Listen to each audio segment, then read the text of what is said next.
कई बार हमारा कमाया हुआ पैसा हाथों से ऐसे फिसल जाता है कि हमको पता ही नहीं चलता है। लेकिन हमें प्लान तो हम करते हैं, लेकिन हमें कुछ तरीके भी ऐसे हैं जो शायद पता नहीं है, या फिर हमारे अंदर कोई ऐसी चीज़ है कि जो हम कर नहीं पा रहे हैं, और सोचते तो हैं लेकिन उसको कर नहीं पा रहे हैं। तो इस वजह से भी हमारा पैसा कहीं ना कहीं हमारे हाथ से फिसल जाता है। और जब पैसा खत्म हो जाता है तब जाके हमें पता चलता है कि हमारा सारा पैसा खर्च हो चुका है। जो हमारी ज़रूरतें हैं वो भी पूरी नहीं हो पाई और पैसा भी सारा खर्च हो गया। तो वहाँ पर बहुत ज़्यादा पछतावा होता है हमें। तो आज मैं ऐसे तरीके लेकर आई हूँ जिससे कि आप अपने पैसों को बचा पाएंगे और 100% सेव कर पाएंगे। आज की वीडियो में 10 मनी सेविंग टिप्स बताने वाली हूँ। अगर इनमें से आपने 5 रूल्स को भी फॉलो कर लिया तो ये समझ लो कि आपके पैसे डेफिनेटली बचेंगे। तो चलिए स्टार्ट करते हैं वीडियो को। Hello friends, welcome back to my channel. कैसे हैं आप लोग? आई होप आप बहुत अच्छे होंगे और सेहतमंद होंगे और आप लगातार मेरी वीडियो के साथ भी बने हुए होंगे। दोस्तों, आज की वीडियो में हम बात करेंगे 10 मनी सेविंग टिप्स के बारे में, जो कि बहुत ही इंटरेस्टिंग है। तो वीडियो के अंत तक ज़रूर बने रहिएगा। और अभी तक आपने चैनल को सब्सक्राइब नहीं किया है तो आपसे एक नम्र निवेदन है, सब्सक्राइब करिए अपने इस चैनल को और बेल आइकन को भी ज़रूर प्रेस कर दीजिएगा ताकि ऐसी ही इंटरेस्टिंग वीडियो की नोटिफिकेशन आपको मिलते रहे। दोस्तों, वीडियो पसंद आए तो एक लाइक ज़रूर कर दीजिएगा। तो चलिए स्टार्ट करते हैं वीडियो को। सबसे पहला पॉइंट आता है कि पहले निवेश करें फिर खर्च करें, लेकिन लोग उल्टा करते हैं, पहले खर्च करते हैं बाद में पैसा निवेश करने की सोचते हैं। लेकिन हमें ऐसा नहीं करना चाहिए। हमें पहले निवेश करना चाहिए, बाद में अपने खर्चों को तय करना चाहिए। इससे होता क्या है कि अगर हमारे बैंक अकाउंट में पैसे कम होते हैं तो हमारे खर्चे अपने आप कम हो जाते हैं। अगर हमारे पास ज़्यादा पैसा रहता है तो हम खर्चे कम नहीं कर पाते हैं। दूसरा पॉइंट है ऑटोमेटिक इन्वेस्टमेंट शुरू कर दीजिए। देखो, ऑटोमेटिक इन्वेस्टमेंट क्या होती है? आप अपनी सैलरी, जो सैलरी का अकाउंट है, आप उसमें एक ऑटोमेटिक सिस्टम करवा सकते हैं बैंक में जाके। चाहे तो रिकरिंग डिपॉजिट में वो पैसा जाए आपका, या फिर कोई म्यूचुअल फंड में एसआईपी कर दो, या फिर कोई भी कहीं भी निवेश कर सकते हैं जिसकी आपको जानकारी है। आपकी अकाउंट से पैसा मतलब ऑटोमेटिक कट के उस अकाउंट में चला जाएगा और आपको पता भी नहीं चलेगा, आपका पैसा निवेश होता रहेगा। तीसरा पॉइंट है निवेश और आम खर्चों के लिए अलग अलग अकाउंट रखिए। बहुत से लोग क्या करते हैं कि एक ही अकाउंट से पैसा खर्च करते हैं, एक ही अकाउंट से पैसा निवेश करते हैं, लेकिन ऐसा नहीं करना चाहिए। आपको अपने, जैसे मान लो खर्च का अकाउंट अलग रखना चाहिए, उसमें उतने पैसे आप अपने जरूरी खर्चों के पैसे उसमें कर दो। आपको इन्वेस्टमेंट के लिए अलग अकाउंट रखना चाहिए, आप अपने इन्वेस्टमेंट के पैसे उसमें रख दो। एक इमरजेंसी फंड का अकाउंट आपका अलग होना चाहिए, आप उसमें सिर्फ इमरजेंसी फंड जमा करिए। तो ऐसे करके कम से कम 2-3 अकाउंट का प्रयोग करें तो आपका पैसा बहुत बच सकता है। नंबर 4 पॉइंट है अपने निवेशों को प्रत्यक्ष लक्ष्यों के साथ जोड़ें। अपने निवेशों को प्रत्यक्ष लक्ष्यों के साथ जोड़ें। बहुत से लोग क्या करते हैं कि बिना लक्ष्य के ही मतलब सेविंग करना शुरू कर देते हैं। कुछ समय बाद जबकि उनका कोई गोल नहीं होता है तो वो उस पैसे को खर्च कर देते हैं। अब चाहे वो गोल आपका, आपके बच्चों की मैरिज हो सकती है, आपके बच्चों की पढ़ाई हो सकती है, आपके बच्चों की जॉब हो सकती है, आपका कोई मकान लेने का सपना हो सकता है, कोई भी सपना हो सकता है। जो भी गोल है उसके साथ उस निवेश को जोड़ दीजिए ताकि आप उसके लिए लगातार बचत करते रहें और उस पैसे को आप बीच में खर्च ना करें। 5वां पॉइंट आता है क्रेडिट कार्ड से बचें। क्रेडिट कार्ड का एक खर्चा बहुत मीठा खर्चा होता है और इसका अगर पेमेंट ड्यू हो जाए, भरा नहीं जाए, तो हमारे ऊपर 40 से 45% का ब्याज लगकर आता है।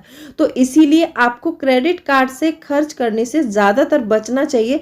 जब आपको लग रहा हो कि कोई ऑप्शन नहीं बचा है या फिर पैसा है ही नहीं, बहुत ही ज़्यादा मजबूरी है, या फिर कोई ऐसी सिचुएशन आ गई है कि यहाँ पर हमारा काम चलेगा नहीं, तो ही क्रेडिट कार्ड से शॉपिंग करें या फिर कोई कुछ भी सामान खरीदें। वरना क्रेडिट कार्ड से हो सके जितनी दूरी बना कर रखिए। सिक्स पॉइंट आता है, एक बजट बनाकर चलें। आप हर महीने अपने खर्चों के लिए एक बजट बनाइए और उसमें अपने ज़रूरी खर्चे डालिए। आप सारे खर्चे अपने राइट डाउन कर लीजिए और आप उसमें से तय कर सकते हैं कि हमारा कौन सा खर्चा ज़रूरी है और कौन सा खर्चा गैर ज़रूरी है। अगर आपके बजट से आपके खर्चे मैच नहीं हो रहे हैं तो आप देखिए कि आप कहाँ पर ज़्यादा पैसा खर्च कर रहे हैं। अगर आप बजट बनाकर चलते हैं तो आप डेफिनेटली पैसे बचा सकते हैं। सातवां पॉइंट आता है कि जिन चीज़ों का इस्तेमाल नहीं हो उन पर पैसा खर्च नहीं करना है। देखो, बहुत से लोग क्या करते हैं कि आपने जिम की मेंबरशिप ले रखी है लेकिन आप जाते नहीं हैं। अगर आप नहीं जाते हैं तो जाना शुरू करिए।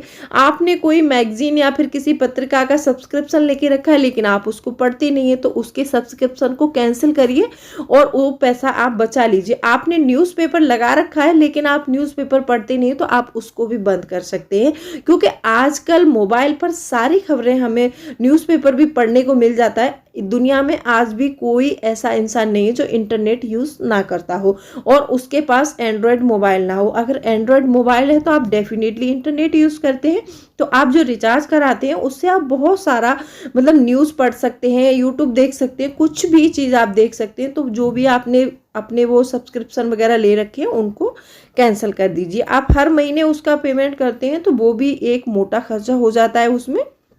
तो आपको जिन चीज़ों का इस्तेमाल नहीं है उन चीज़ों को कैंसिल करना चाहिए, ठीक है। आठवां पॉइंट है, अपने खर्चों को प्लान करें। देखो, हमेशा हम क्या करते हैं कि खर्चे तो करते हैं लेकिन खर्चों को प्लान नहीं करते हैं।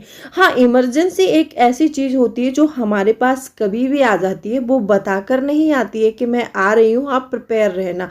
इमरजेंसी के लिए मैंने बताया है एक इमरजेंसी फंड अलग रखना है। जैसे घर में कोई भी मतलब प्रॉब्लम हो जाती है, किसी की तबीयत खराब हो गई, अचानक हॉस्पिटलाइज होना पड़ा या फिर अचानक कोई ऐसा खर्च आ गया कि हमें कहीं घूमने जाना पड़ा, तो उसके लिए पहले से ही फंड थोड़ा थोड़ा फंड इकट्ठा करना शुरू करें। तो जब भी कोई इमरजेंसी आती है तो उसके लिए आप इमरजेंसी प्लान कर सकते हैं। और तो ऐसे मतलब बाकी खर्चे आप प्लानिंग से कर सकते हैं कि हमें कितनी फीस भरनी है या फिर कितना हमारा रेंट जाएगा, कितना बिजली का बिल है और हमें अगले महीने में कौन सा खर्चा करना है। ऐसे सारे खर्चे प्लान कीजिए और उसके बाद अपने पैसे को मतलब उन पर खर्च कीजिए। नंबर 9 पॉइंट है, बूंद बूंद से सागर भरता है। बहुत से लोगों की सोच ऐसी होती है कि मतलब बिजली बचा लेंगे, मान लो 1 यूनिट या 2 यूनिट बचा लेंगे डेली तो इससे क्या हो जाएगा। बहुत से लोग ऐसा सोचते हैं।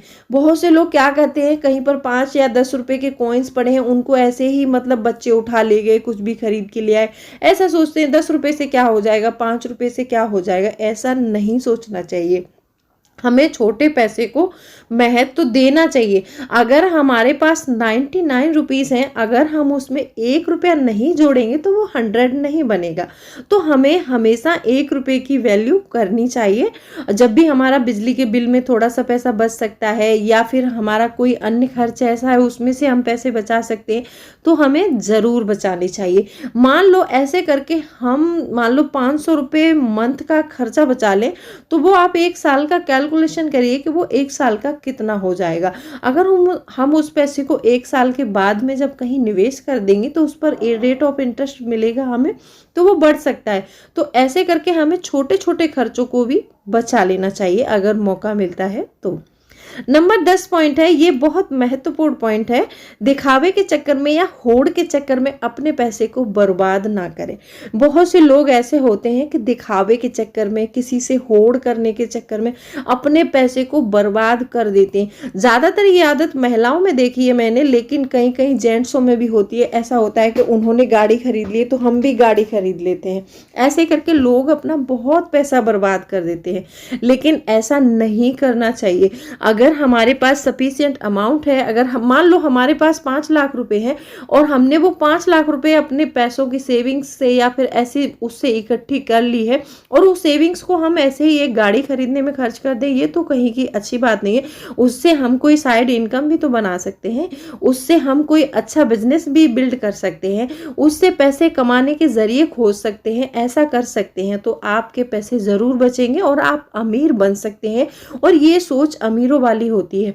अमीर कभी भी दिखावे के चक्कर में या फिर होड़ के चक्कर में आके अपना पैसा खर्च नहीं कर सकते करते हैं। जो समझदार लोग होते हैं, जो बिना समझदार लोग होते हैं ना, वो अपना पैसा ऐसे ही खर्च कर देते हैं। तो आज की वीडियो में मैंने 10 पॉइंट बताए, कौन सा पॉइंट पसंद आया तो वीडियो को लाइक करना, चैनल को सब्सक्राइब जरूर कर लेना।